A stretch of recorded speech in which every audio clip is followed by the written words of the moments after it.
quick video, I hope. Probably not, but I'm gonna just talk about some of my favorite knives that I use for everyday carry. And this is pocket clip knives, folders, things of that nature.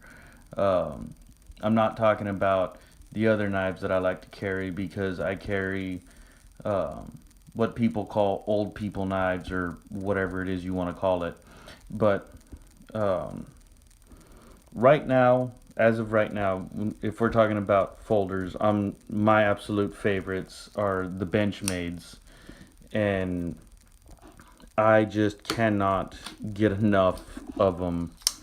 um, I don't remember all the knives names off the top of my head, but I mean, who's really got time for that? I don't.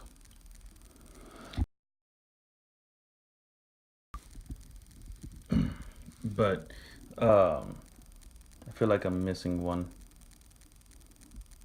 I don't know. I might be missing one. I got too many to keep track of, but these are these three are my absolute favorites right now, and they're great knives. For some people, they might be a little on the higher end side, but I think they're very reasonably priced for what you get, and they hold an edge very well. And for what I do for an actual job, they work outstanding. Um, I cut a lot of electrical cables, pipe dope, things that most people would freak out about putting these higher expensive knives through, and they have no issues whatsoever. Um, I don't remember all the steels off the top of my head either, but honestly, if people are going to ask me what's a good knife to get, I'm going to say a benchmade for sure. And they just they do what they're supposed to do, and they look cool as hell doing it. So there's the benchmades.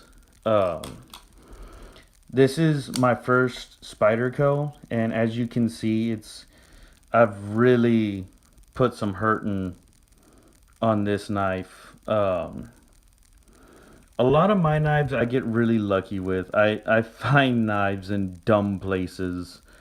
Um,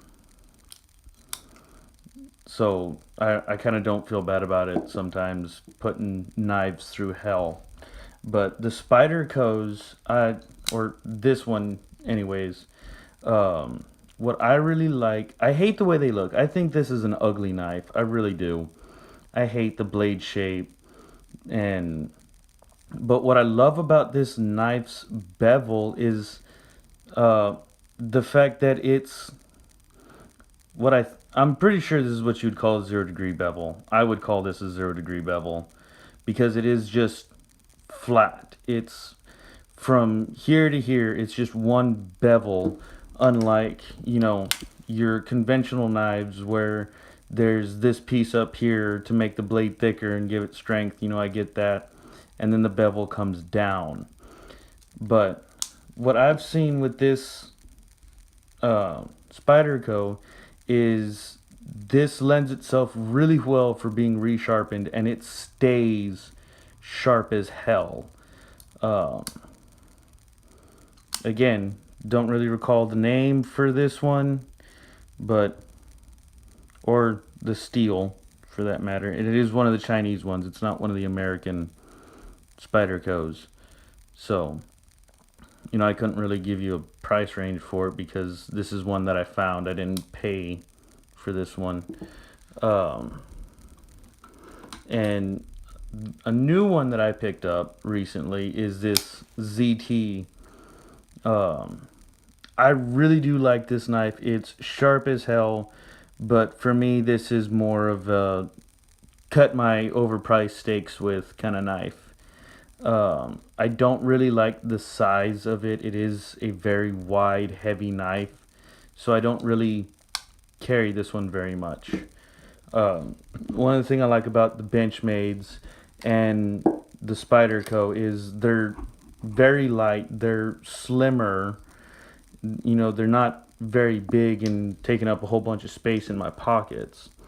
Because I mostly wear Levi's if I'm not wearing 511s, and the Levi's pockets that I wear aren't very deep. Another one that I have that was given to me is this Strider, and I like it. It's nice and all, but I hate it at the same time.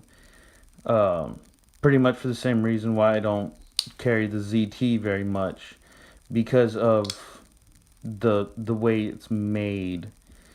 I'm not saying it's not a good knife. They're, very good fucking knives and can take a serious fucking beating. I know because I've put this one through it. Now, there's also this one before I get on to the other ones. This is my newest one, and it's, a microtech, obviously. I've been wanting one for a long time, and, the deal on this one was too good to pass up. And it is an actual microtech. It's not a knockoff. Because, I tell people that I got a good deal on it, and they think it's automatically a knockoff. It is not a knockoff. I carried this one for about a week already, and I haven't really put this one through its paces, but I don't think I'm going to be carrying this one to work because it's an OTF. And since my job is, physically demanding, I'm afraid of this thing deploying in my pocket. So that's a no for me. But for you people who work normal 9 to 5 jobs, this would be a great knife. It is stupid fucking sharp. It's stupid fast, to deploy. And personally, it's fucking cool as hell. I mean, you want a conversation starter with your coworkers around the water cooler? This is definitely one of those. Great fucking knife. Now, if you're not looking, you got a budget. I understand that, people ball on a budget. I do it too. You're not looking to spend this much money on knives. Now, if you're balling on a budget, like, a lot of us do, there is the Kershaw option. I have, a couple of Kershaws that make it into the rotation, and this is one of them. And I like it because it's fast, it's smooth, and it stays sharp. That and this, whatever you call this blade finish, is fucking dope as fuck. Don't remember the name of that one though. Like most of my others, I don't remember the names.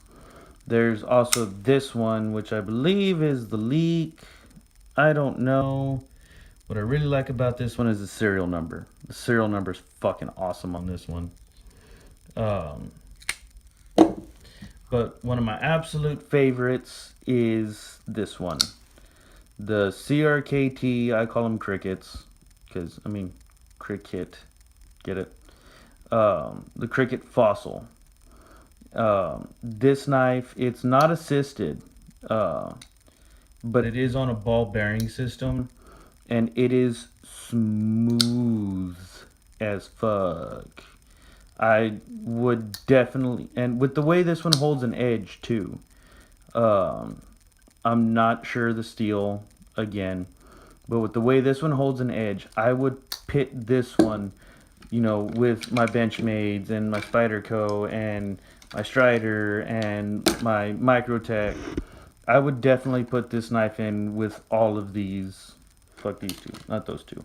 But I would put this knife in as far as quality goes with all of this, but it's inexpensive. I got this knife at Walmart for like $50. Whereas, the majority of these knives are $100+ knives. But this one, I love this knife. I carried this one for a long time. But then I ended up getting this one. This is my first Benchmade, my first high-end knife. And that's when it all started. With the exception of the microtech, I've skinned animals with all of these. I've skinned deer, wild pigs, javelinas, things of that nature. Dead animals. I've skinned them and deboned them, did a whole animal with these knives, except this one.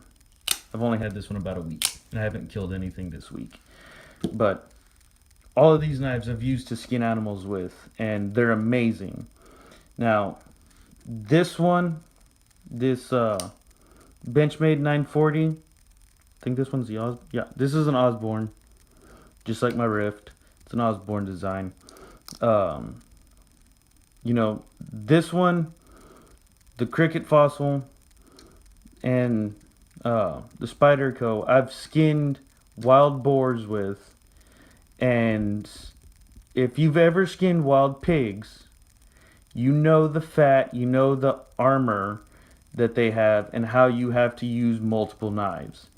With these 3 knives, I've done entire pigs. And I'm pretty sure I could do it with my microtech, but I'm not sure if it's safe to do that with an OTF. Maybe in the future, if I ever get a microtech folder, I'll try it. But I probably won't do it with the microtech. But if you're looking for, an EDC knife, this is where I would start looking. And then move on to something bigger and better. These knives are phenomenal. And if you're balling on a budget, you cannot go wrong with the Cricket Fossil. You really cannot. Can't stress that enough. And I know this is being labeled as a review, and I'm not really reviewing because I'm trying to make it quick and easy. But these knives, if you're looking for an EDC knife, these are what I recommend as far as brands go anyways. Microtech, Benchmade, ZT, Strider, Spyder and Kershaw. So try them out. You'll fall in love. I know what I'm telling you. But with these expensive knives, the high-end knives, if you're new to them, well, guess what? You now have a new addiction and you can't afford drugs anymore. But then again, if you're watching my videos, you probably already have a gun addiction and can't afford drugs anyways. But I mean, you shouldn't be doing drugs because drugs are bad, kids. Drugs are bad for kids. Drugs are bad for everyone. You shouldn't do drugs. Don't do drugs. Drugs are terrible. So, try them out. You'll fall in love. And don't, for the love of God, do not get the $5 knives from Walmart. I have one of those pieces of crap in my knife box, and it is fucking terrible. But these are just a handful of knives that I have. These are just my pocket clip knives that are on the rotation. These are the ones that I stick to. My other pocket clip knives never get fucking used. But I have a box of knives. I would be here for hours telling you about them. And, going through an actual review of all of them. Maybe in the future I'll do an actual review of each knife. And, have notes on the different steels and price ranges and the names of them and shit. But if you're looking for a good EDC knife and you don't already know, then this is where I would tell you to start, is with these brands. Well, it's late. I made this video because I couldn't sleep and I was bored and I needed to put up a video. So y'all go suck a dick. I'm going to bed. Fuck y'all.